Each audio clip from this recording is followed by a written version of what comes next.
Hey, lovely people. It's me, Jessica Hicks. And today we are going to talk about an article that I found. Actually, two articles. One I haven't talked about, but I shared on my channel. The other one I haven't talked about, but it's kind of bleak. So, we've talked about a few cases where we've looked at automation, the impact of automation, robotics, all of the technology and digitalization that's happening right now, and how that will impact us as people, humans that typically go to work. We work our everyday jobs, and we hope to, from that, actually make a good income and take care of our families and whatnot. So this is a little bit disturbing for me, even though I'm not a Black man, but it's disturbing because I don't want people to be sidetracked by what is happening right now and what's to come in just a couple of years. Like in 5-10 years, it seems like a long time, but we're going to see a lot more automation changes and digitalization happening to so many industries that I don't even know if we can get into all of them, but I want to hone in on this article. And hello, Teddy, welcome in. I want to hone in on this article first, and then we'll get into the next one. So the first article that I want to talk about is actually an article that talked about Black American men in unemployment. And then we're going to get into automation because I think it's important to understand why this is going to be a big impact. Now, this is not going to impact all Black men. Obviously, not all Black men are in, the same industry, but we're seeing an overwhelming amount in specific industries of work that are going to be impacted. And Teddy, let me know if you can hear me in a chat. Sometimes I have auto issues or audio issues. Hey, Harold, welcome. And Harold, you know what? It's probably good for you to be here too, because obviously automation is going to affect everybody, all of us working regular jobs. So let's get into the first one.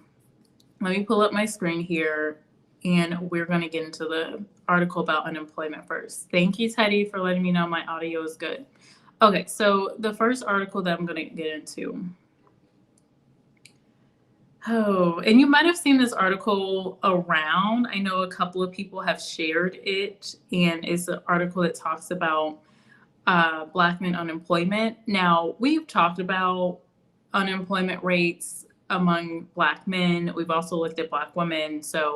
But I think it's really bleak for Black men in particular because of this article.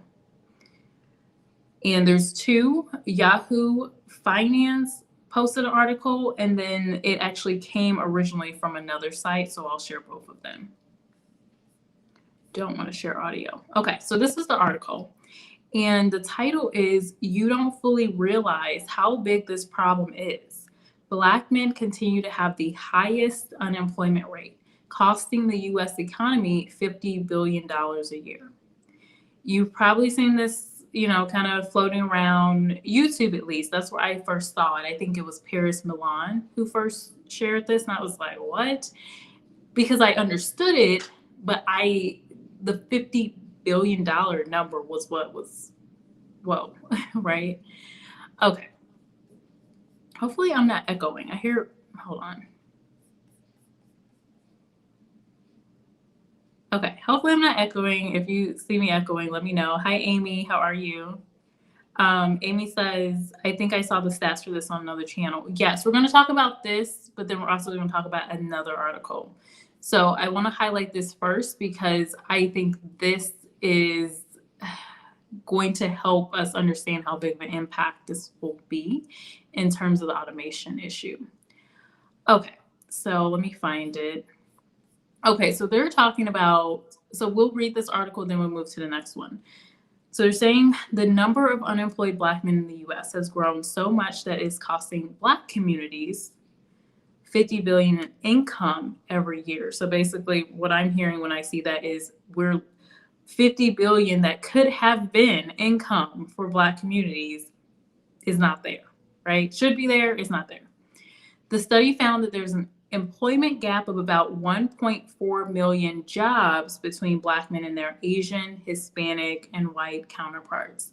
Black men are absent from hundreds of thousands of jobs, in part because they have a higher rate of being in prison, which we haven't talked about a ton, but of course, there's been some different efforts with ban the box, companies banning having that box asking, if you've been convicted, or rewording that question to try to help that issue. But typically, companies are leery of hiring people that have been in prison, depending on the crime too, and depending on the job.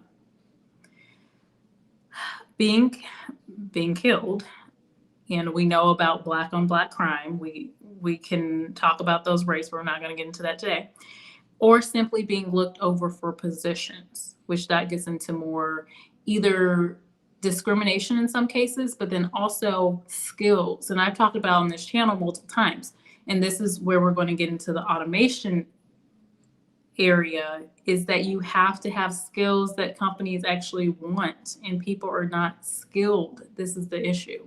So I think they're saying being looked over for positions, but the question is why? Are they not getting positions because they don't have the skills? Because look, no matter how much a person doesn't like someone, they need a plumber, right?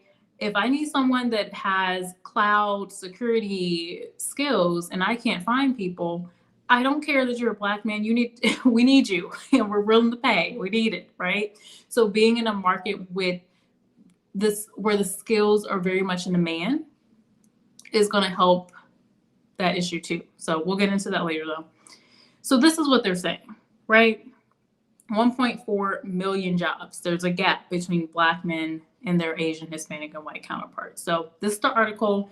We can go through that a little bit more if you would like. The other highlight I just want to call out in here is that it's Black men between the ages of 25 and 54 that they're looking at, because I guess they're assuming, obviously by 25, typically people have gained some skills. They've either gone to college, they've done an apprenticeship, they've started a business, whatever they're doing. And 54, your people tend to retire, right? Once you start getting in the 50s and 60s, most people tend to retire.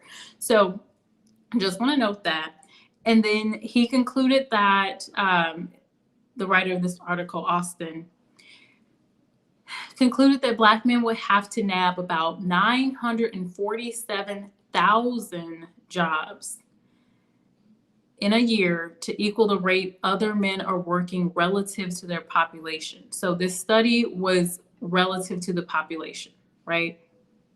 And the original study is by Finura. Let me see if I can pull that one up just so you guys know. I'm going to share this in the chat box so you know what we're looking at. Don't just take my word for it. Look at it for yourself. Hey, Pow Pow, what's up? How are you? Haven't seen you in a minute. Hello. Harold is saying, I'm seeing more and more people thinking they deserve everything given to them and not earning their living. Try that on a farm. And there's probably some of that in here, right? Because again, there is a mentality for different people.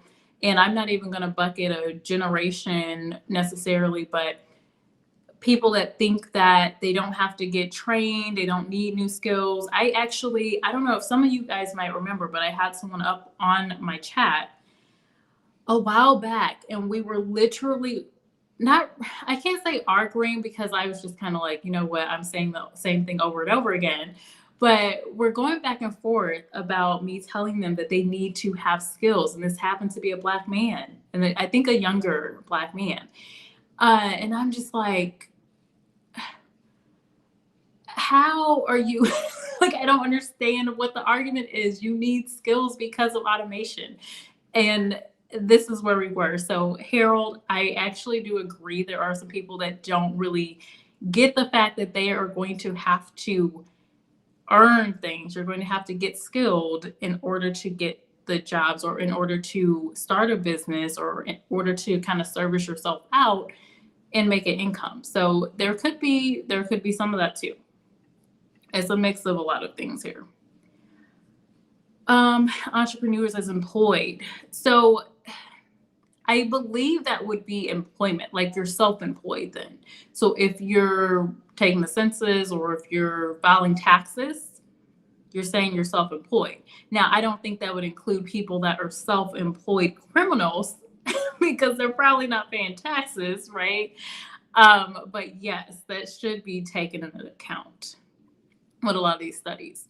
So let me just backtrack here a bit. So the study found that there's an employment gap. So we talked about that. Black men are absent from hundreds of thousands of jobs in port because they have a higher rate of being in prison. We talked about that. Algernon Austin is the person that authored this study, and this was published by the Center for Economic and Policy Research. Oh yeah, they're definitely taking into account self-employment. I can't imagine these folks wouldn't, because if that were the case, the gap would not be there. Like, who are the biggest entrepreneurs in this country? White men. like, come on. Like, we know who the biggest entrepreneurs are in this country. So, I mean, if that were the case, if they were not considering entrepreneurship, legal entrepreneurship, we would probably see a really weird number for white men. So I can't imagine they wouldn't king of kill. Good question. But yeah, if you're employed, if you're paying taxes, you're employed, like you're self-employed. Or if you own a business and you're, obviously hiring other people, you're not costing people money. You're not costing billions of dollars. That means you're creating jobs, you're bringing other people incomes. You get what I'm saying? So I think it would be highly unlikely that they're not including entrepreneurs, especially given that most entrepreneurs in general, like if you look at businesses, are owned by fill in the blank. So, all right. So I'm going to move on with this article. You can read more of it if you would like. Let me hide that for a second. There are a lot of entrepreneurs off the books. So if that's the case too, King of Kill, I would hope, or I think there's probably an issue, because when you go into Black communities, on, off the books, whatever, who owns the businesses? And if that's the case, then off the books, these Black men will have jobs. So if I go outside, I should not see the number of Black men asking for money on the streets. Like, I should, like, just visually, I should see more progress there. So I hear you, but also, like, visually we can kind of see it. It's like you look at statistics and then you also experience things in your life and you're like, yeah, this kind of makes sense, right? Okay, let's move to the automation article though. Because the reason I bring up the unemployment is because, look, if the numbers are already bad, this article does not really help. So I would hope that people would see this and go, okay, what can I do to not fall in this bucket of men that are slated to be the most affected? So this is the article. It is by Fast Company. I'm going to link this in the chat just so you know I'm not making it up. You guys know I back everything that I'm saying with stats. So let me change my name in here so you know it's coming from me, not Restream. And guys, I'm still using Restream just because, I've already put my money in there. So, but then I'm going to move back to StreamYard. Okay, so this is the article. African American men will suffer the most as automation destroys jobs once held by humans. So we know this is a problem. They're saying by 2030. So in 8 years. They're saying by 2030, in 8 years, African-American workers could lose hundreds of thousands of jobs to AI and robots. And of course, the headline is saying African-American men more, and there's a reason for that. We're going to look at the actual jobs that, obviously African-American women have versus African-American men will have. All right, so this is by Michael Grotas, if I'm pronouncing that right. An alarming new report from McKinsey and Company, and this is a well-known company. They called The Future of Work in Black America. So this is the report. It highlights the challenges American workers will face during the next decade as automation continues to take away blue-collar jobs. Now, they're not saying this in the article, but I could also foresee this affecting a lot of white Americans in rural areas as well.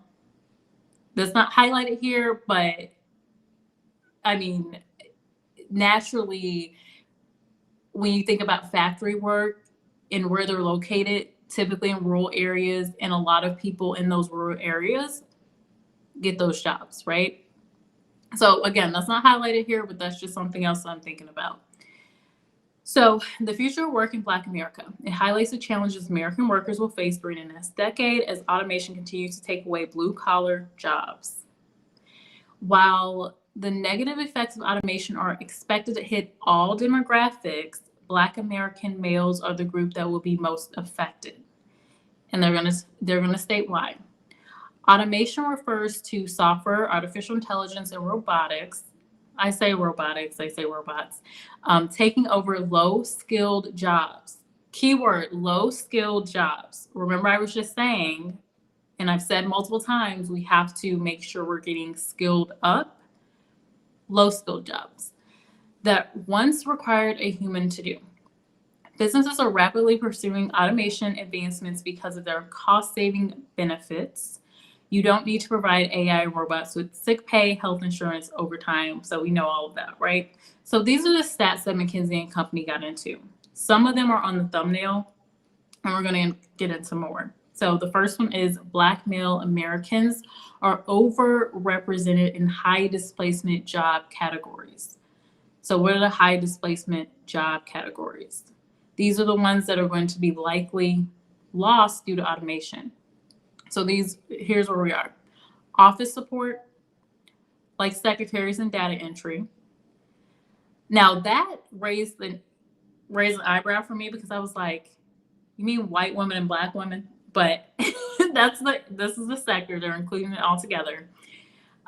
Food services, including fast food workers, production workers, which include machinists and other factory workers, and retail workers.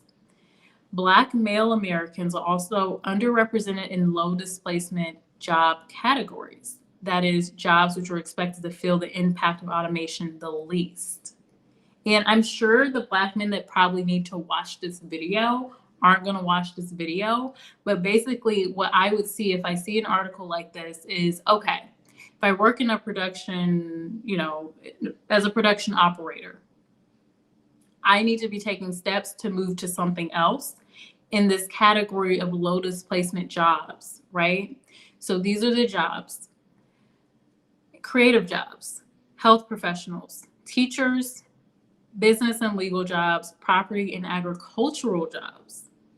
So I would think, okay, let me shift from an area that is going to be displaced to another area. This is even something I'm thinking about myself because automation is going to affect everything, everyone. But this article again is saying that Black men are going to be affected the most. Now, the last thing they say here under the bullet points, Black male Americans are also less concentrated in areas of the country that are expected to experience the most economic growth over the next decade.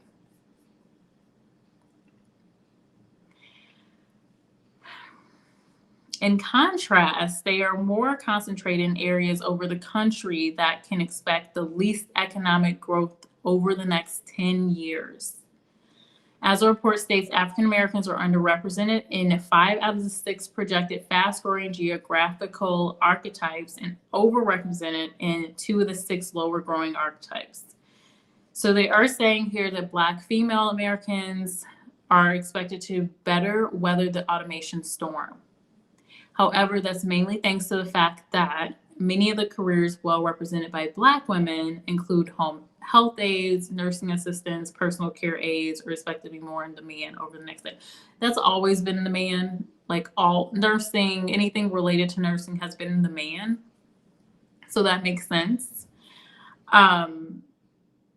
I'm surprised that they only mention these segments because there are more segments than that. So you're saying, as for how automation's effect on Black men can be mitigated, McKinsey and Company says public and private sector institutions should pursue large-scale economic development strategies to increase jobs and opportunities, supporting attainment of higher education for African Americans. Here's my question that I always have with this. There's a lot of like scholarships for Black people. Like, if you're Black, if you have a certain GPA and you're accepted to a college or university, you could typically get some sort of scholarship depending on if you need it, right?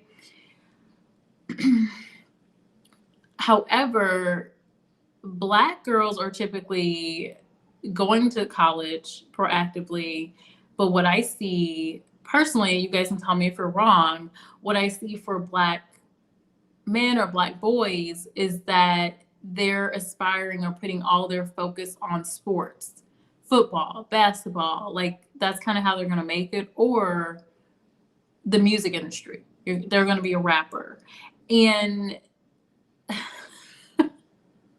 here's the thing, like, okay, for Black girls, telling Black girls, you can be a singer, actress, whatever, you can do that too, because some girls do that. Of course, we wouldn't have a Megan Thee Stallion if that weren't the case. We wouldn't have Beyonce if that wasn't the case.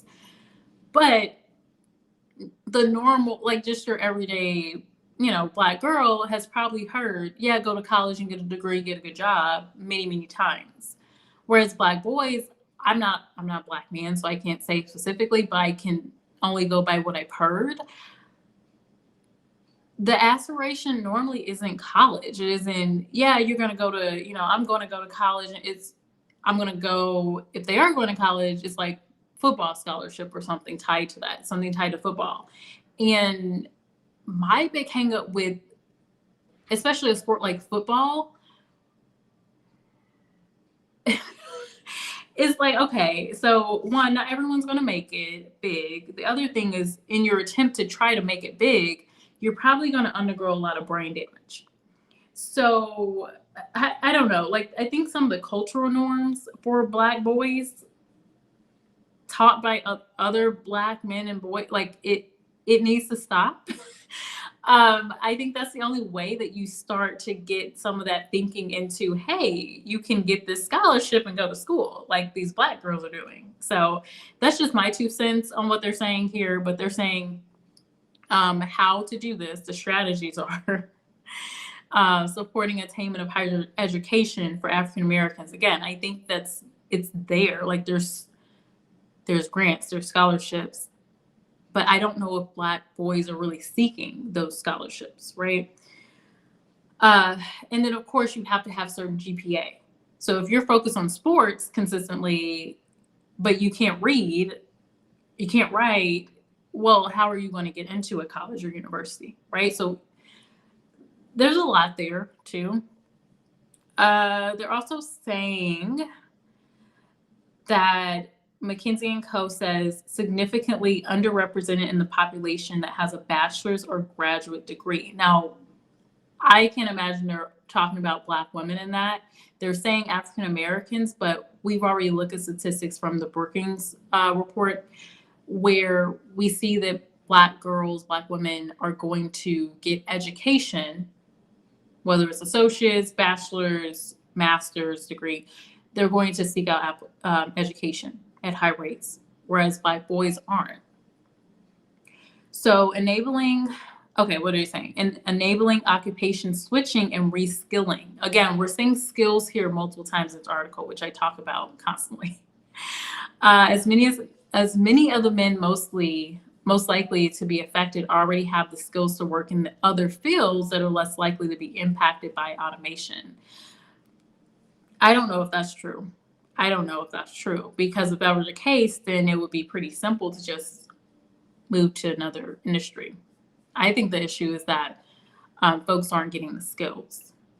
So Amy is saying, I see that too, unfortunately. Are you seeing that like girls are taught like, hey, go to school, you can go to college, you can do this, and told that, and among their girlfriends, like most of my girlfriends were like, yeah, what college are you going? Did you do your, application for this? Did you fill out your FAFSA already? Did you do this, X, Y, and Z? Whereas I don't know what black boys are talking about. The only thing I have heard black boys talking about most of the time is sports, football, basketball, right? Or rapping, the occasional rapper. And that's not, again, that has to change because the scholarships are there, but no one can force someone to do something, but you can influence people. So if more black men are saying, yeah, you're going to go to college, and that starts to become the norm, well, that could change that demographic at least. Swell Humanist, hello. A lot of teachers discriminate against black boys. A lot of teachers also discriminate against black girls. Have you seen the different stories where a girl can't even study in school because a teacher is saying your hair looks a certain way, or we're going to do this to your hair? I've seen so many articles, stories about these teachers that are pestering a black girl because of her hair. Like, seriously. So there's discrimination in black kids in general, but you have to get beyond the discrimination. Do you know how much discrimination I've actually had to endure in the workplace? Like, come on. In school, in college, that's just like going to be a fact of life, right? For a little bit. Hopefully, that ends at some point, but I don't really know if it will. Here's the thing. I feel like sometimes I'm just venting to you. Probably Amy, you're probably the one here. I feel like anytime we're like, okay, so to fix this problem with black men, you could do this. A black man is saying, oh, well, and coming up with some kind of excuse. That's not what actually fixes the problem, right? Like, I'm a black woman. I'm not going to influence some black boy to take school seriously, right? But black men can. We know this in general. Most men are not listening to women. Men are not seeking out women's voices. This is why women have such a hard time finding a voice in the workplace. Black men wouldn't know that experience because women are looked over in general. And then you get to black women, right? So there's a lot of discrimination I face, but I didn't go, oh, I'm just going to stop working because, there's so much discrimination here.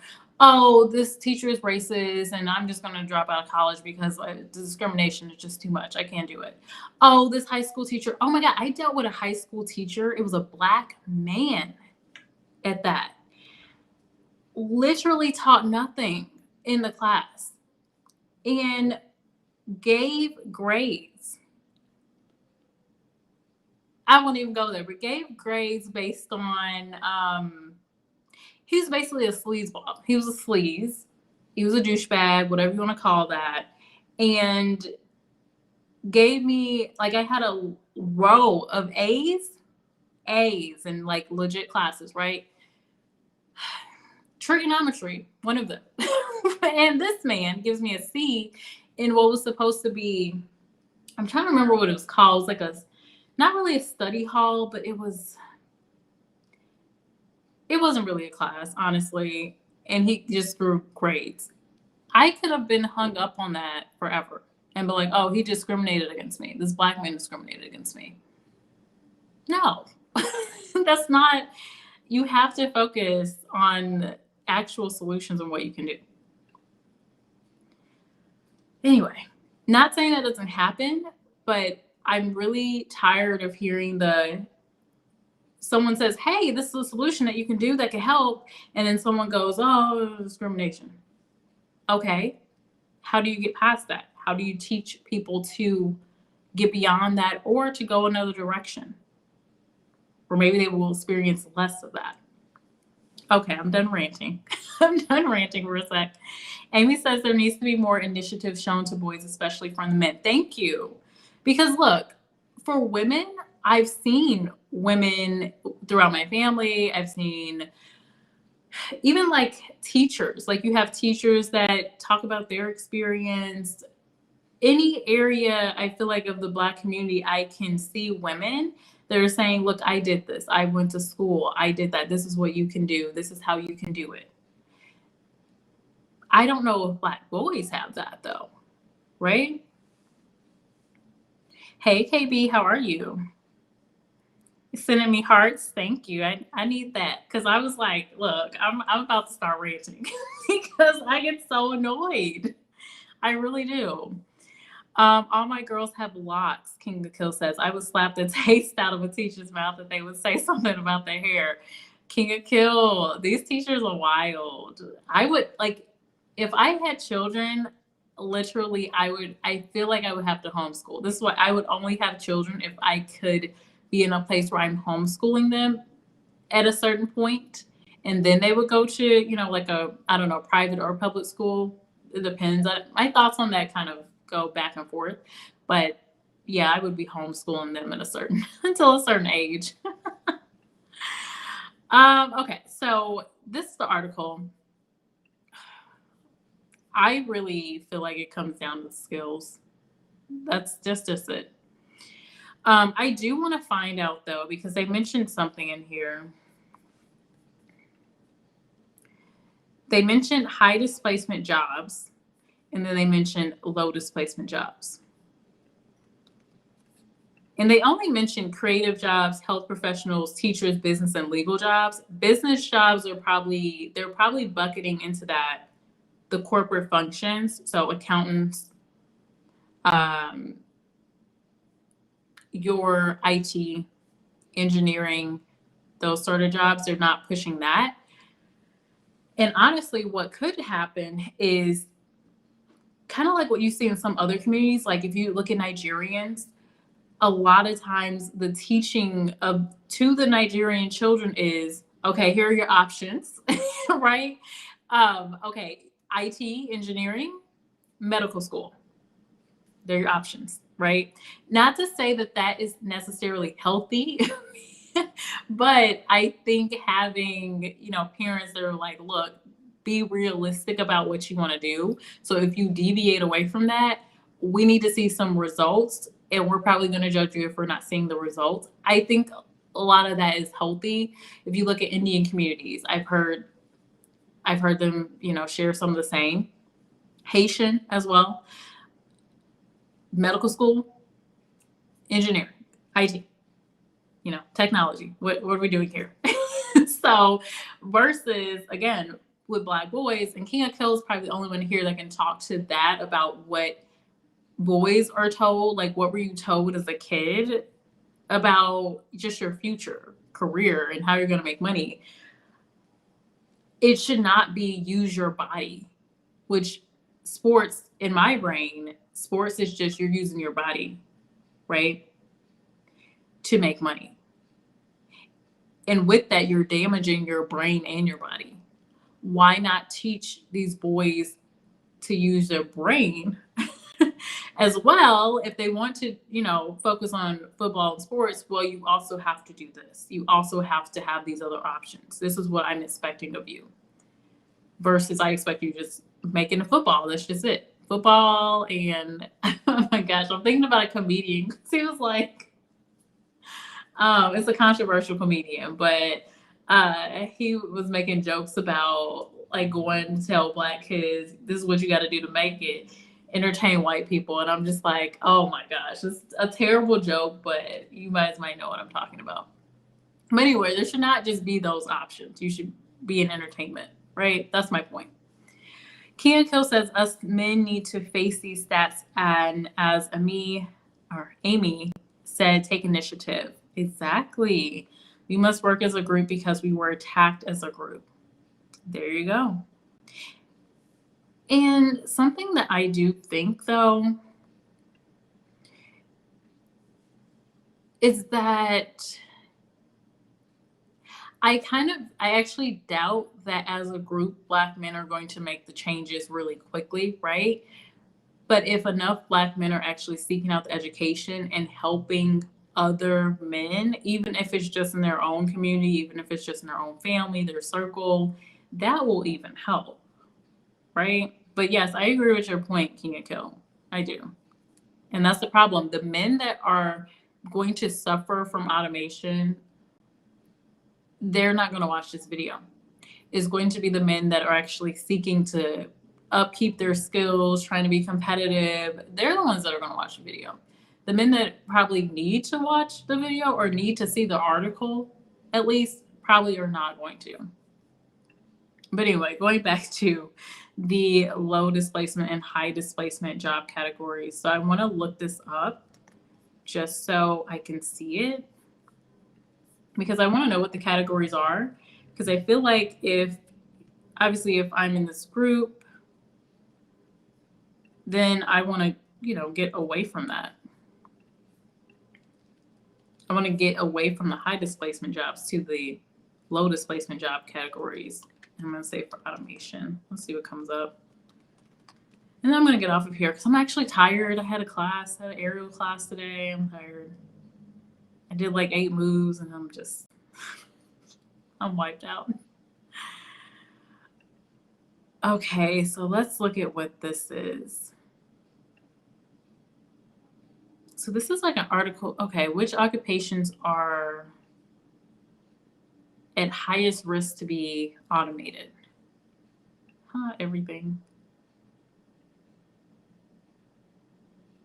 Wow. So ONS has analyzed the jobs of 20 million people. This is from England.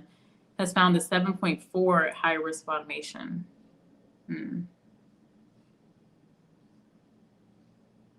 Oh man. Okay. I'm not showing my screen. Hold on.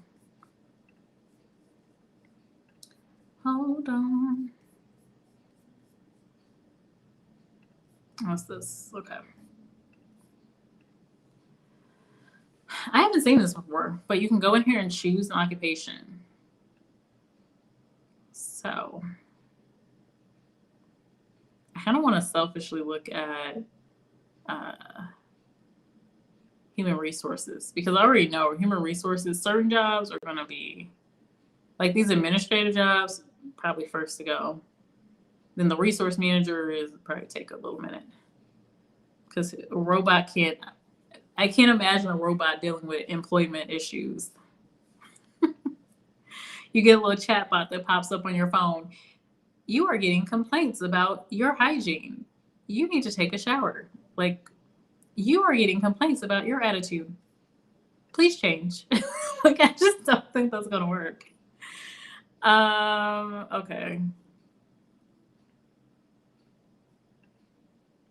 It didn't really change anything. It just shows me elementary occupations, process plant and machine operatives. And this is where I see Black men here. And I also see obviously a lot of men, white men in rural areas here. I can see that. That's what I can see, just based off experience of interviewing so many people for these jobs and seeing the factories and, seeing who works in the plants and whatnot. It is between 50 and 70%.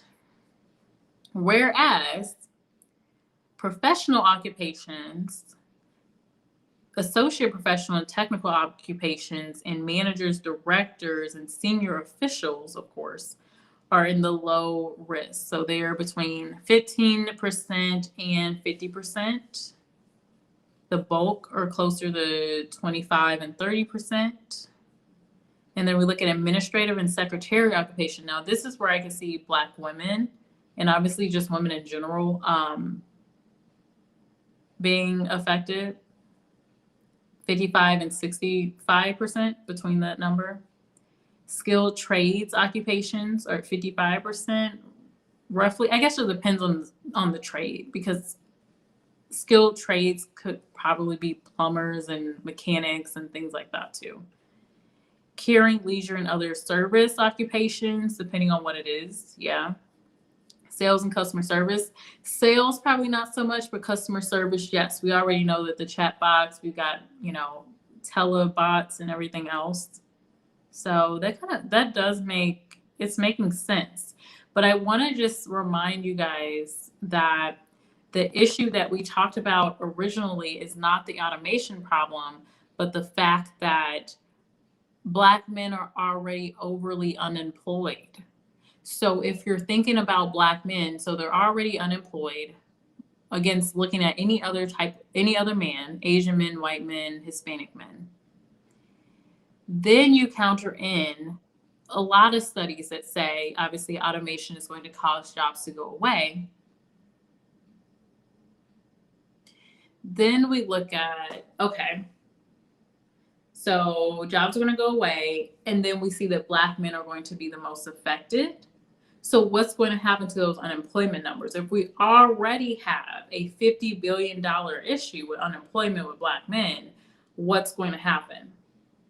And then my fear too, as I think about this, because you guys know I'm a deep thinker, I think about Black women as well. Because you all know we did the study, we looked at the Brookings reports, and we looked at multiple Brookings reports, and we see that Black women, when in poverty, they have a good chance, very close to white women in poverty, to get out of poverty.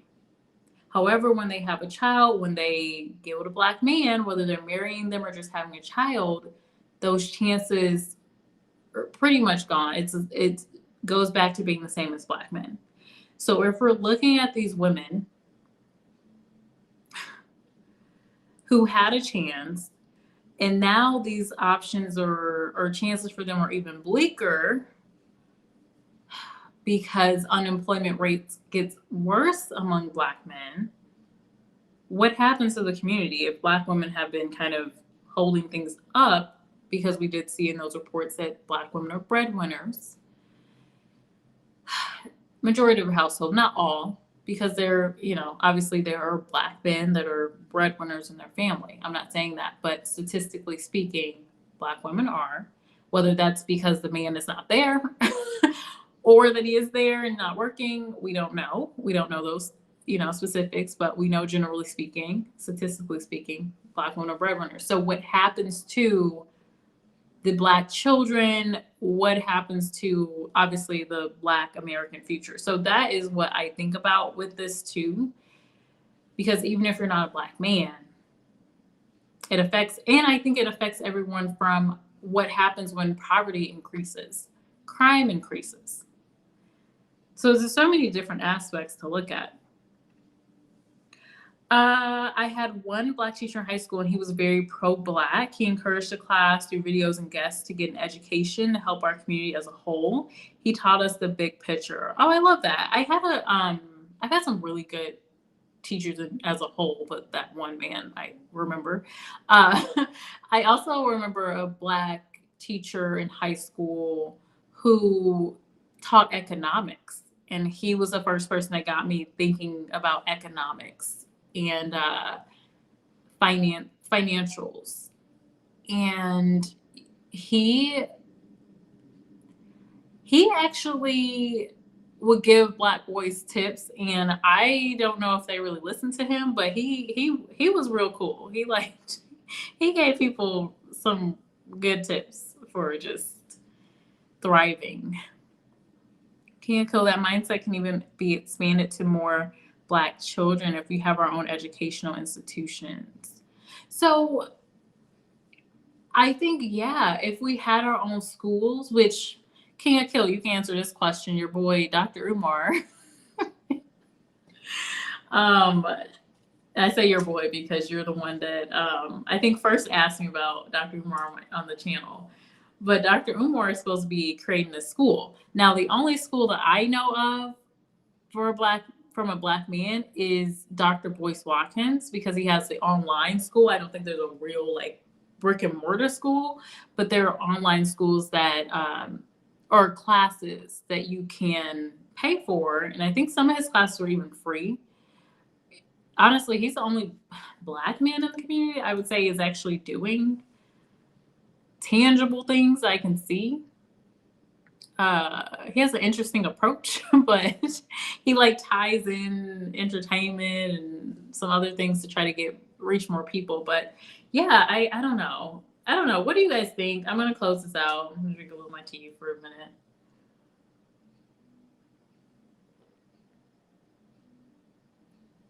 You guys, some of you guys know I've been sick for a while. Some of you even heard my voice. It was really bad. But I gotta admit, elderberry, what's it called? Elderberries. Elderberries. If you get ill, you're feeling unwell, try some elderberry tea. Not the actual elderberry tea, because I didn't fail with that, but something that's like mixed in with elderberries. This one is so it's Bigelow, and it's blueberry and aloe herbal tea, but it also has elderberries in it. It really helps. It's got like a bunch of other stuff. It's got aloe vera, blueberries, orange peel, and elderberry. And then I also had lemon and ginger tea, but super helpful. Side note, King of Kill is saying, Amy, that's the best answer. We need our own everything. We do, but then who builds it? Dr. Umar? I feel like there's a lot of talk about like, oh, we need our own everything, we need our own schools. And there are some people doing it. But yeah, who is building it? I don't know. Again, Boyce Watkins is the only one that I can say actually has built something. King of Kill, do you know anyone else that has done, like, has built a school? I also know of a lady, a Black woman. She's actually, I think she's from New York, but she built a school, a charter school, but it was like a foreign language type of thing. Foreign language, it was Spanish and French. It wasn't like, I don't catered for Black students or anything, but she did own the school. I worked there as an intern, and I was speaking Spanish, like it was fully Spanish, like you just spoke Spanish and French. And so the kids, they were all in elementary. The idea was that they would become bilingual in either French or Spanish. And I think they went on to incorporate Chinese or something like that. LeBron, Diddy, and Oprah. Did Oprah build schools here in America? And does Diddy have a school?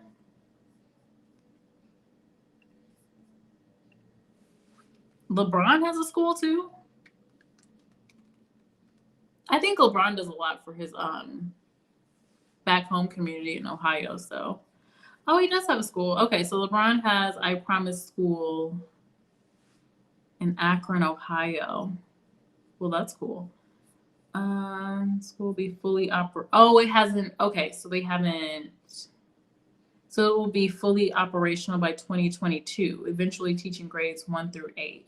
So it's not in. So it hasn't started yet, but it's there. Okay. Well, let's see what happens with that school. That's good to know. But that's one school in Ohio. And then you said Diddy has a school? And I didn't know Oprah had schools in the US. I thought she just shipped her money to Africa. I just thought she like helped all the African kids and left the poor kids in the US.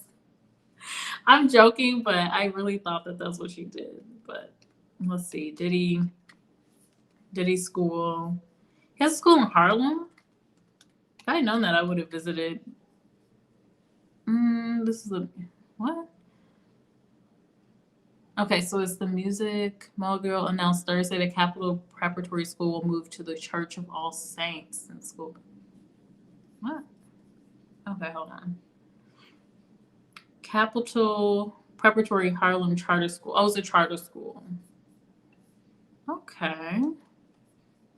So we got two. We have two schools, and then Boyce's online school. Diddy has school in Manhattan, yeah, in Harlem. Oprah's in Africa. It's an all-girls school. Yeah, Oprah's putting all her money in Africa. We're talking about, look, we're talking about people. We're talking about the Black children that are poor in America. We live in America, right? Like, I love that she's helping Africa and everything too, but yeah, we're talking about American stats. One day, though, on this channel, we are going to talk about unemployment in African countries too, because some of those countries, the struggle is real. I thought she did that too. Yeah, that's what I'm saying, Amy. I'm like, what? I'm like, Oprah actually put money into American children? Didn't know that. Thought she just loved the African children. But yeah, that's what he's talking about. He's talking about the the African school. Nanny Helen Burroughs. Okay, I gotta look this up too. Nanny Helen Burroughs. Let me see. Oh wow.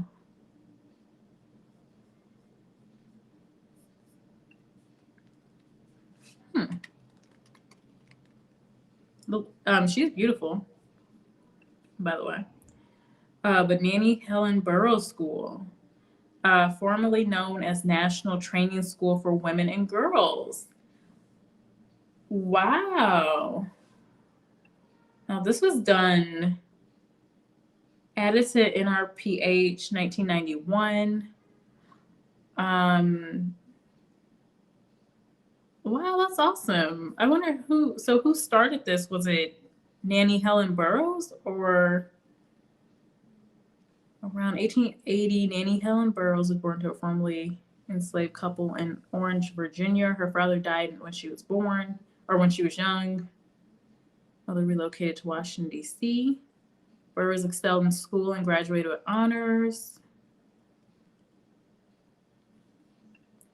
Oh, she started the school.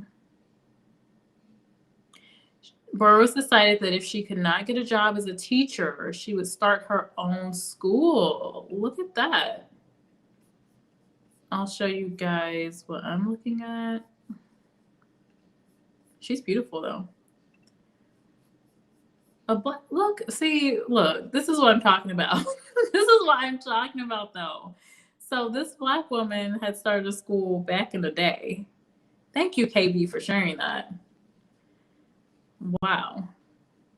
So this is her, if you can see. I think she's beautiful. Look at that full head of hair. Full head of hair, honey. But yeah, so decided that she could not get a job as a teacher. She would start her own school.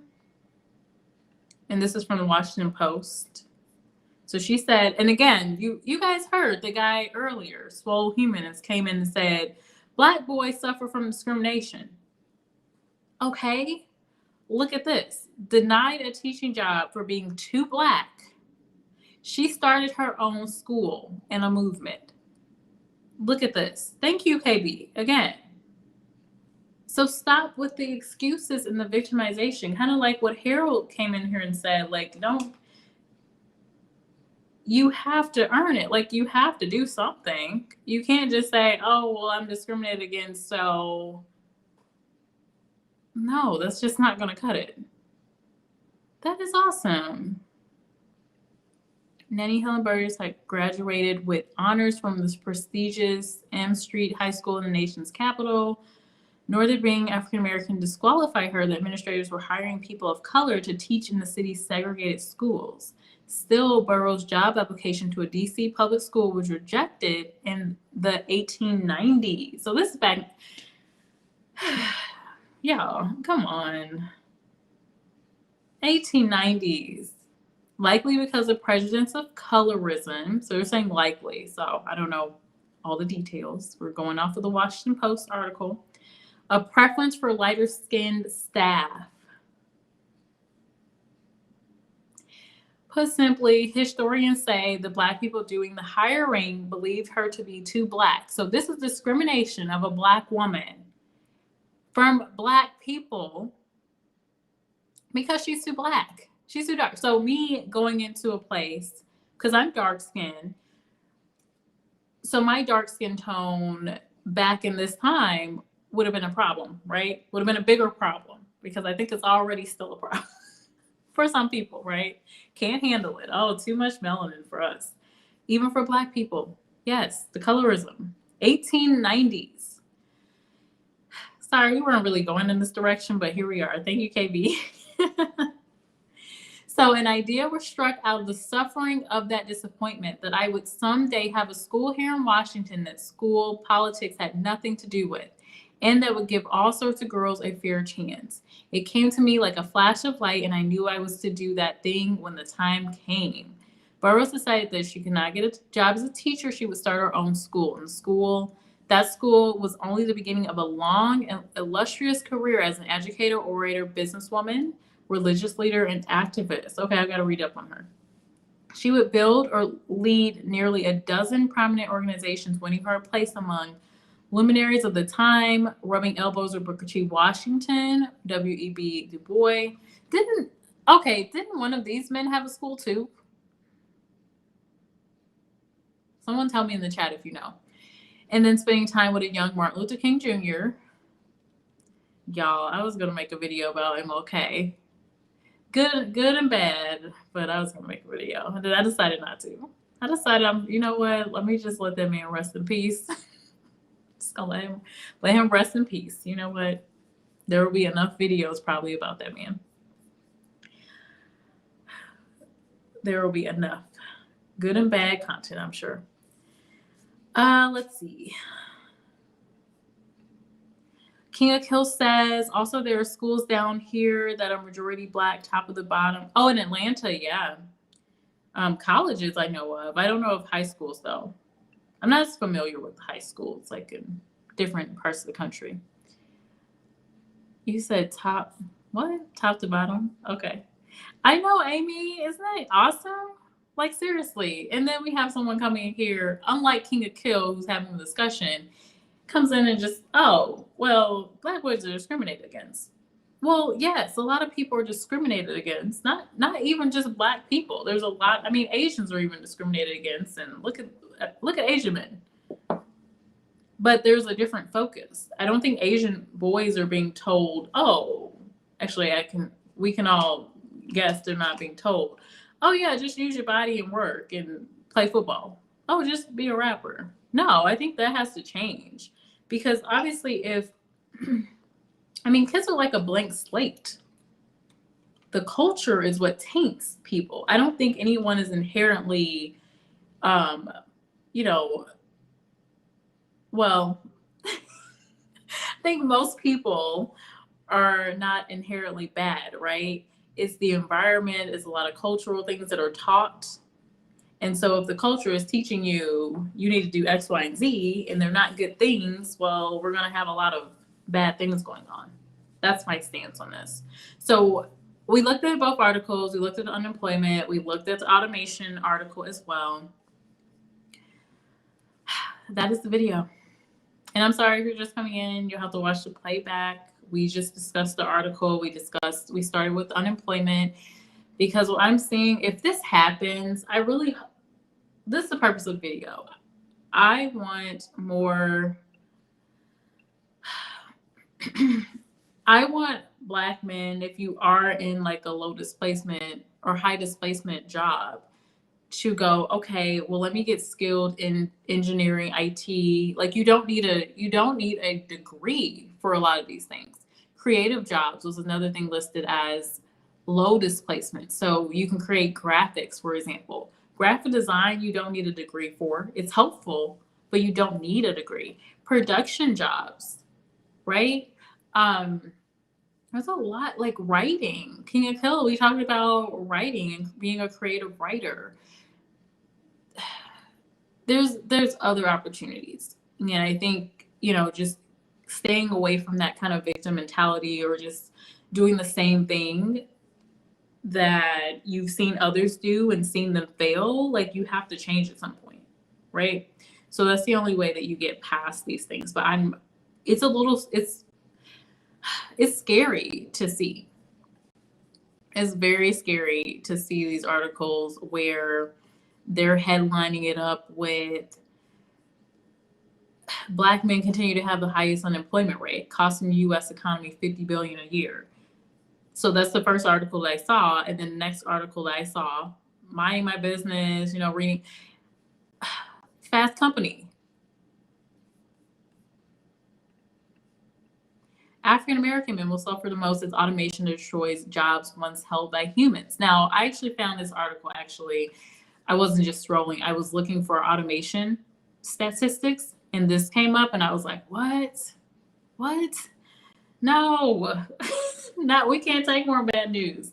But yeah, and they say by 2030 again. So I'm going to bring this back up by 2030.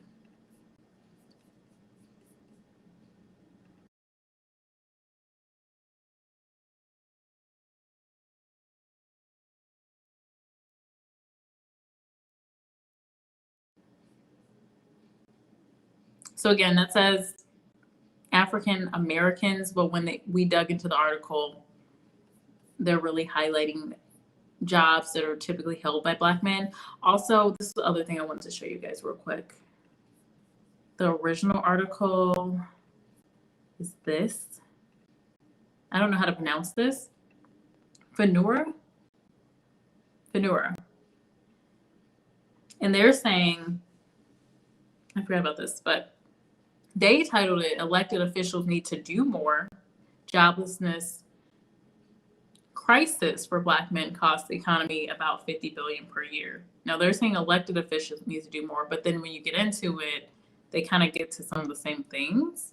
So they said the same thing about the employment gap of about 1.4 million jobs between Black men and their Asian, Hispanic, and white counterparts, right? They quoted the same thing, rate of being in prison, being killed, or simply being overlooked for positions. And again, I think also the skills, because in recruitment, if we need people and there's no one applying, and let's say a Black man applies to a job where there's low applicant traction because it's a highly skilled job, it's high in demand, and there is low supply, they're going to get hired. This is what's happening with, if you look at Indian men, a lot of Indian men, not obviously generally speaking, medicine, IT, engineering. So the chances of an IT department looking more white men and Indian men, and Asian men too, just generally speaking, is going to be high. That's what they're studying in school. That's what they're focusing on. Even white men, like even if they don't have a degree, a lot of I've talked to a lot of white men where they just started coding or they took a boot camp. I hired a guy where he just took a boot camp. He was a teacher and he switched his job. You can take a boot camp and learn to code the basics. In most companies, you can get a job somewhere. If you're applying to a job where there's low supply and there's a high demand, you're likely going to get the job, even if you don't have every single skill that company wants. They're going to be more likely to say, okay, we're going to hire you. We're going to get you through this training. We're going to pay for this. You're going to need to learn X, Y, and Z, but we're going to get you up and running. We really need someone to fill this job, etc. So that's really what would probably shift this hurdle.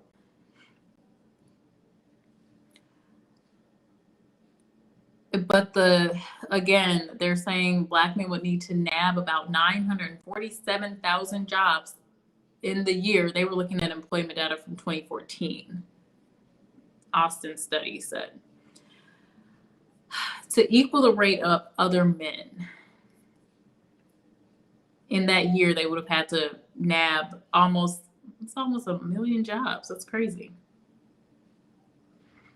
So he's also noting the pandemic problems too. Okay, so we looked over that. Austin's research lands at a time when Black Americans are still crawling out of the economic rubble from the corona. Yeah, that's some of it. But I think the location depends on it too. Like folks in Chicago, New York, they're definitely more impacted. At the height of the pandemic, many Black Americans were forced to shutter their small businesses and take layoffs from their employers. That's true. That meant several Black families went weeks without an income to keep bills paid, but there was already an unemployment problem. That's the issue. That is the bigger issue. So we're looking at this.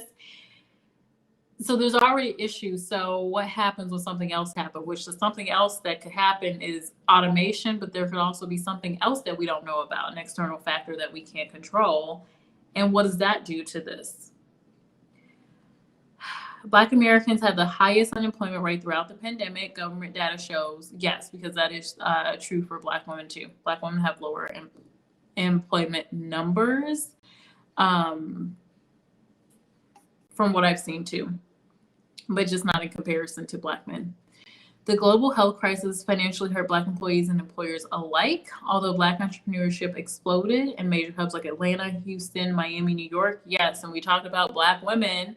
Again, we're seeing kind of a trend. A lot of Black women went to entrepreneurship and said, "Oh, okay," and so couldn't find a job. Went into entrepreneurship. There's a couple of things that I just recently bought that I know are Black women owned. So yes, they're like newer products too. So yeah, this is just the Black unemployment rate as of November has fallen back to its 2021 pre-pandemic levels between 6 and 7%. That's still high. That's still, yeah, because we had a good economy before the pandemic. According to U.S. Labor Department data, but Black men still hold the highest unemployment rate of any other demographic. So Black men have unique challenges in trying to land a job, and they must play an outsized role in helping improve their unemployment rate. There's going to have to be a big push. The problem won't be solved by Black men alone, but it won't be solved if Black men aren't more engaged in advocating for Black men. I mean, I think that basically says that's basically it. Like, yes. And I talked about this when we were talking about Black women too. I think Black people in general, there could probably be more advocating for each other. I do like how women are advocating for each other. I'm seeing more and more of that. So I love that, of course. So they're saying the fix is in. Perhaps one way to fix this issue is for federal lawmakers to launch a new subsidized jobs program. In the 1930s, the federal government funded jobs in the fine arts, highway construction, and at national parks. A new program could be somewhat similar, but would need to be targeted in a way that reaches a large swath of Black men. Austin summarized, the program will also need to focus on cities like Detroit and Washington, D.C. Washington, D.C., every time I visited Washington, D.C., I saw professional Black women and men. So that's interesting that they're noting D.C. Areas like that, Austin said, should be viewed as economically depressed. Well, we're going to have to look at some of these cities. Did you guys know about, let me look at the chat real quick. Did you guys know about Washington, D.C.? I didn't know that was they had an issue. KB said, I still can't get past the 50 billion each year. Right. Well, because it's like, when you look at those numbers, 1.4 million jobs, yes, those are, no, where's the income? Yeah, there's no income. That's insane. You can also get a basic certification, especially at your college. They may have a connection to get you an apprenticeship. Exactly. And so that's what people need to talk more about. Like, there are apprenticeships. Again, like, there are jobs where you don't have to go to a 4-year university. It doesn't have to be sorry guys, I'm messing with my tea bag. Anyway. But yeah, you don't have to go to a 4-year university. That's just not the case. King of Kill said, we're at a point where we Black men can't use the race card because there aren't enough of us getting degrees or in trade school to prove that discrimination is the problem. Exactly. And I don't really think discrimination is the sole issue. Because again, as a Black woman, I face plenty of discrimination. Some of it for being a woman, some of it for being Black, some of it for being young, some of it for being a millennial, some of it from being, I don't know, probably a darker shade of brown. Yeah, you can't just focus on that. That can't always be the excuse. And what I'm seeing actually recently, in recent years, I've had hiring managers ask me for diversity. I've had, not at where I work now, but in a past life at another company, where a woman did say, yeah, we need to hire an African-American man. I was like, okay. But here's the thing. You could want that talent, and in certain areas, there's not as many of the men that have the skills. So again, I go back to like, look, if you have the skills, even if there is discrimination, but this company needs your skill set, you don't think they're going to hire you? They're not going to hire you as a contractor, as a full-time employee, whatever they need to do, and probably going to pay a premium because of that. Because I mean, men, and I will say, I think men generally will negotiate better for themselves than women in all groups, right? So you're saying if you have the skills in a low supply, high demand job quadrant, you're not going to get the job just because you're a black man? No. If my AC is out and I call up a company and they send me someone that, maybe I don't like, they have a bad attitude, whatever, my AC is out. Like, I need you to fix it, right? So I don't think that's everything. I really don't. I don't. All right. King Aquila saying, I'm conflicted about getting help from the government. They definitely owe it to us, but we can make it on our own. And the case that they're saying is that, well, you're not making it on your own. You're costing the government $50 billion, so we need to do something. You're costing the black community, $50 billion a year, so you're not making it on your own. So I think the point of Austin, what they're saying is that, so now the government has to step in and help because these men won't do it on their own, right? And here's the scary thing, because we saw the shift, right, with men, and specifically black men, when the manufacturing jobs went away. All of them obviously didn't go. GM's still here, but a lot of manufacturing jobs went away and things moved away from inner cities, right? We saw that shift happen. Oh, sorry, my guys, I'm just all over the place. I'm moving stuff around, everything. But we saw that shift happen, right? So, and it wasn't for the better. I'm just like, this is not going to get better unless something is done. And yeah, if black men aren't doing it, then what he's saying is, oh, well, the government has to do something because you're costing money. Like, we have to. There's nothing in life that's free. Why are these ads over here? Go away. Anyway. What else are they saying that's a fix? Oh, here's another one. Another possible fix is introducing black men to the world of work at a much younger age by expanding summer youth employment program. Now, I like that idea. I like it. Georgetown University's public policy professor Harry Holzer stated in a March research paper for the Brookings Institute. Okay, great. I trust it. So yeah, get boys to work. Get them into a system where they're used to working and they like working and they're motivated by work. Because if you've just been doing sports, and you're told, oh, you don't have to work, just focus on sports, and then sports doesn't work out, I don't know. Yeah, what happens to that kind of mentality? Mentality may not be, yeah, I'm gonna be motivated to find something to do. Like, as a man, I want to. Maybe it wouldn't be there unless they do something like that. That's an interesting point.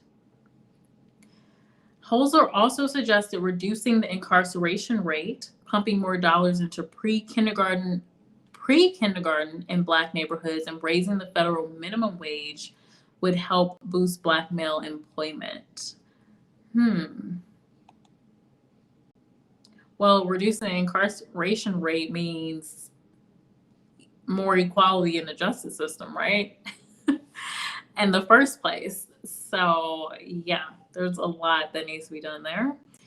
Pumping more dollars into pre-kindergarten in black neighborhoods. I mean, I think any money towards education would help, but at the same time, I'm a little suspect of that, because when I just don't see like the quality of the education is the thing, right? I don't know. I don't know if that'll help. Maybe.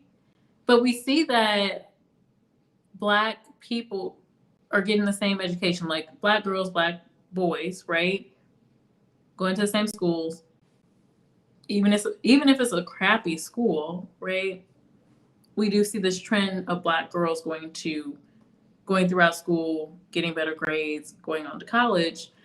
I really think it's more the mentality, but yeah, I think there should definitely be more money put into the schools. I just don't know if that will really help black boys. I don't know. Raising the federal minimum wage. I have different thoughts on raising the federal minimum wage because what happens when companies have increased costs in general? What's going to happen is, in my view, more automation because, oh, we have to pay more workers this. Well, then that means that this machine, this flipping machine that can flip these burgers for us, now it's actually, the margins are looking good enough for us to actually just go ahead and buy these machines for these locations. And that way we have to hire less workers. That's already happening. So if we're increasing the minimum wage, I like part of me says yes, increase minimum wage, but then knowing what really will happen with the companies, with them passing off costs to consumers, hiring less workers. Yeah, I don't really know if that really helps. That's just my thinking. Holzer says these options come at high cost. Holzer said, but the employment gap between men and other groups should not be tolerated as acceptable as inevitable. It's not acceptable. Like, yeah, you have to compare. Like, there's a lot of competition in general. We talk about competition among women. And so among men, yeah, there's a lot of competition, but we're just seeing really low numbers for the black men. So I would hope that more black men that are in positions or can do something would actually do something to encourage other men to, obviously be in the market, like be in the market doing something. And here's the thing too, Kill, you brought up entrepreneurship. A lot of times people start businesses with the money they're getting from their jobs. Like there's one example I know, a black man, an African man, I think he's Nigerian, but he owns this company, Calendly. And I learned about it because I use Calendly and I was like, who owns this? And I just wanted to learn more about it. And it was a Nigerian man. And what he did was he was a software engineer or some type of engineer. And he actually was putting his money towards his business, and he finally was able to step away and, full time he has Calendly now. He's a CEO. So people talk a lot about entrepreneurship as the option, but where does the funding come from? Where do you get the funding? Especially in a scenario where you can get a student loan a lot of times, but you can't get funding for a house. You can't get funding for starting a business. You can get a car loan, but you can't really get as easily money to start a business, right? So where do you get the funding? You don't have a lot of investors that are willing to. Now, I know that investors are starting to really funnel money into Black women, but Black women have already been we're already starting to go into entrepreneurship and have for a long time. Who is it? Madam C.J. Walker, who was the first self-made millionaire in the country, in the U.S. So yeah, it's kind of a no-brainer. You're going to get your money back in most cases. Gonna, quadruple your money or whatever. So it would be a smart investment. It's surprising that they're just not doing that. But the investment's probably not going to be there for Black men until after you're already showing that you're being successful entrepreneurs. Kind of seems backwards, but I feel like that's how it normally works. Just like when you're promoting a company, a lot of times you have to already be doing that next level of work before you're actually promoted. Amy is talking about courses in programming. There's boot camps in programming. You spend a couple of months that could be, you know what is interesting?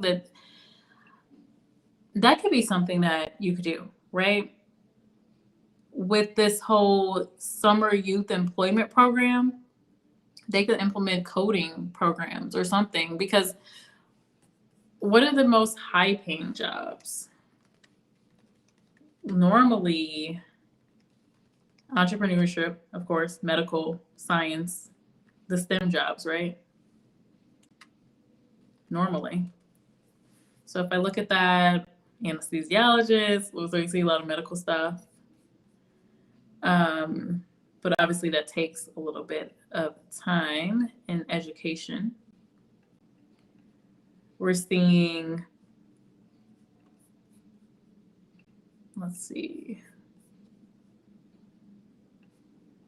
So I'm seeing computer and information systems, dentists, airline pilots, co-pilots, marketing managers, architectural, engineering managers, natural science managers, podiatrists, back to medical, finance managers, advertising and promotions managers. I mean, here, let me show you guys what I'm looking at.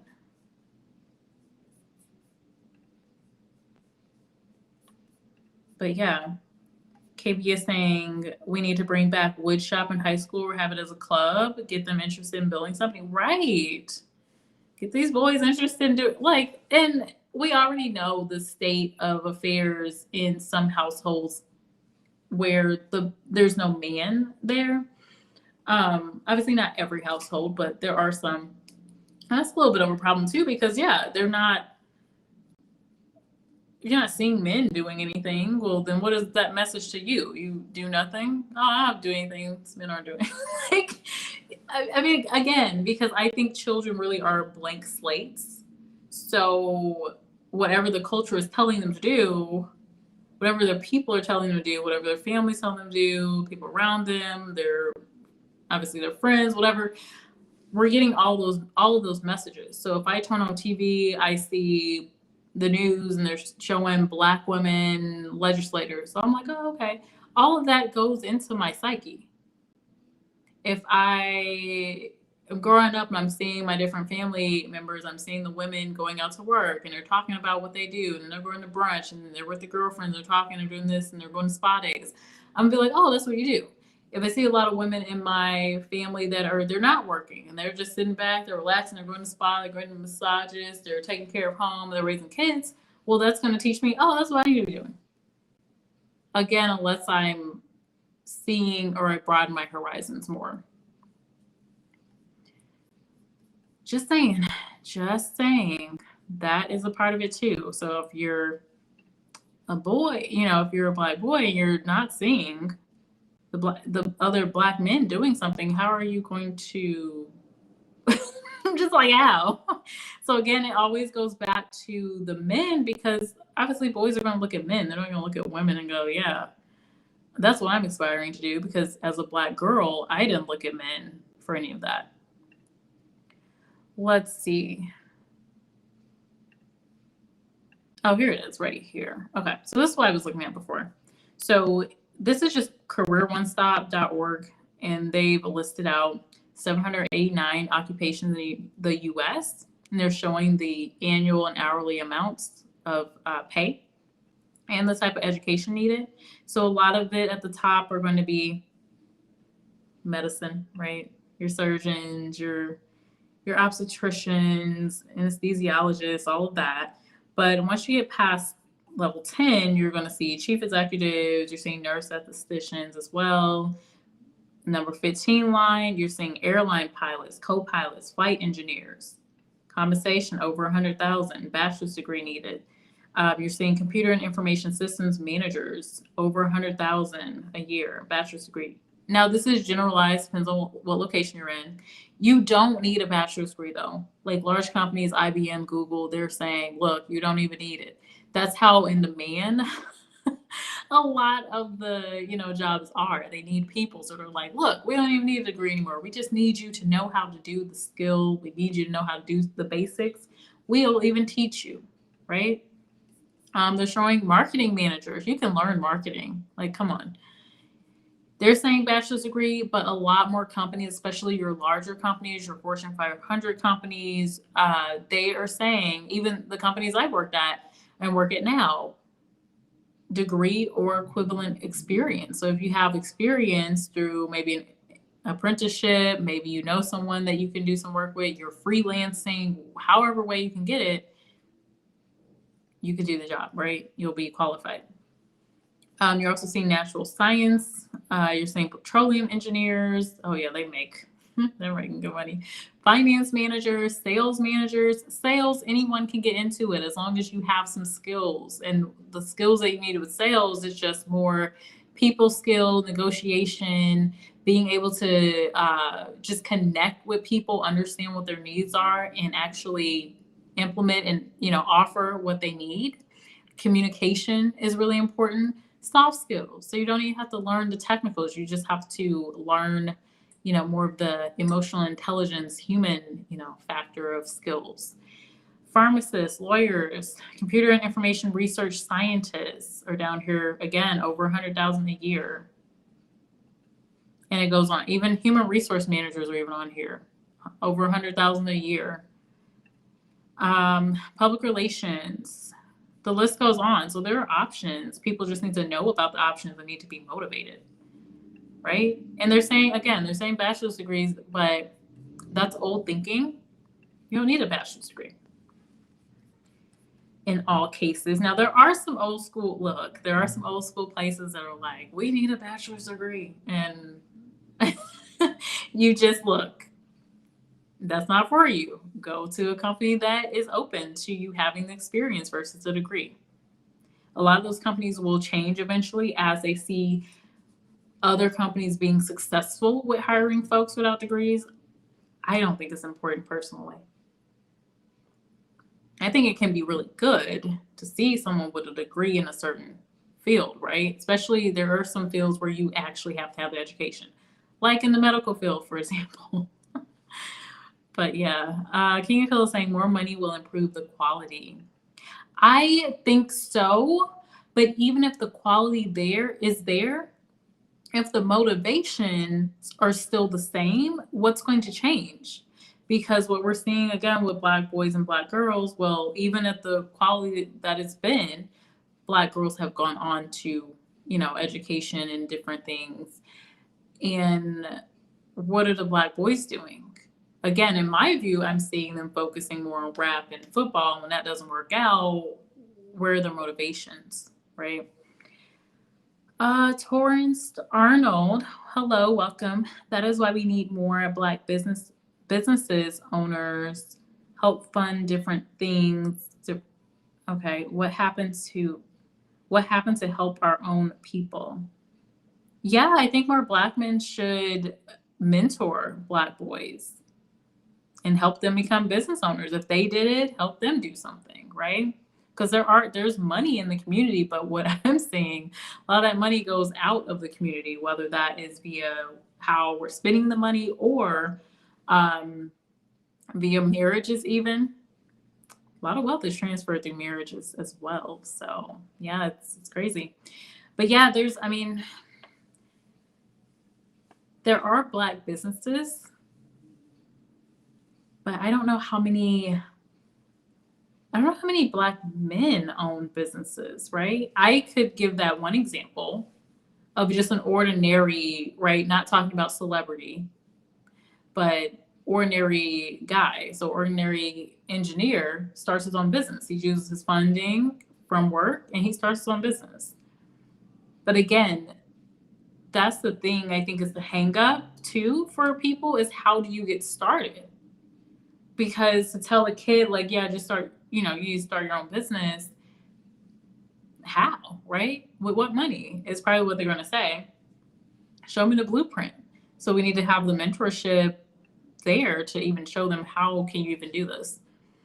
Amy said highest paid is usually in software development, web development, and computer programming. Yeah, all those STEM careers for sure. Let's see. Hey, A Better Tomorrow. Transport, logistics, and healthcare are good areas to get jobs and careers. Yeah, you know what? Logistics wasn't on there. At least from the page that I was looking at, there were so many job areas. But yes, I agree. I agree. Okay, this is the last comment, and I'm really getting off of here because I just saw the time. I haven't had a long chit chat in a little bit, right? Torrance Arnold, the wealthy blacks value white businesses and institutions too highly. Ooh, that's a good point. Just look at what we wear. There are plenty of high end clothing brands, but they don't support them. This is why I like Jackie Aina. Jackie Aina has a good balance. Like she'll wear the, the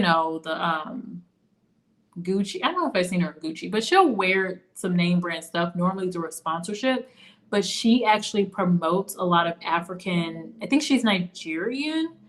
Jackie Aina, the makeup guru, and she supports and promotes a lot of African brands like clothing and stuff. So I think Beyonce does the same thing.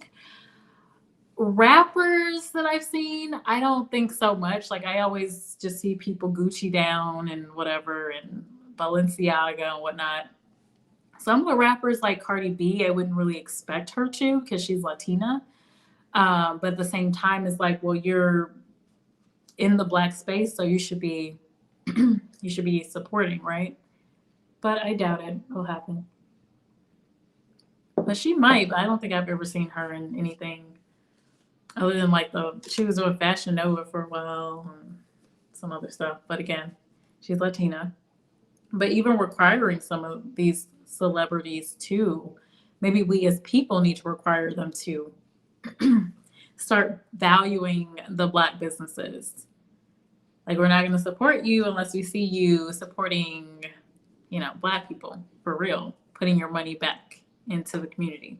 So anyway, I'm just going to close this out. Again, I did link the articles in the chat. After the video post, I will go ahead and add them to the about section just so you can check out the articles for yourself, like read them yourself. Don't just, take my word for this stuff. But again, the article said these jobs are slated to be lost by 2030. 2030 in 8 years.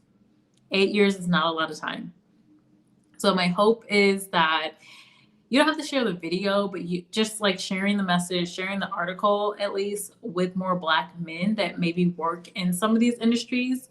Like for myself, I've made some videos where I'm telling production operators, like if you're trying to get a job as a production operator or a forklift operator or whatever, this is what you need to do. But my message now is to start thinking about some other areas of work. Yes, there's still going to be some of those jobs. They're going to change. I think there will be less of them. We've talked about that based on what companies are saying that they're investing in, like Amazon, Google, Apple, they're all invested. We looked at articles before, right, where they're investing in automation at really high numbers. So it's definitely coming. I mean, it's here, but we're going to see it more and more. And 2020 really just made it happen quicker for us, right? So anyway, hopefully you enjoyed the chat. Again, share it, people, because I don't think the people that actually need to know about this are going to watch the video. And I don't want them to just, wake up, it's 2030 and, oh, where'd my job go? What? Automation? What? Automation is happening? That's a real thing? I didn't know it was going to happen now. I thought it was going to happen 30 years from now. No, it's happening. It's already happened. It's already happened, and it's continuing to happen to us. So just help other people. Let them know any way you can. Anyway, I will see you guys. I think I might come out here tomorrow, definitely Tuesday. And I'll see you all later. Bye, lovely people.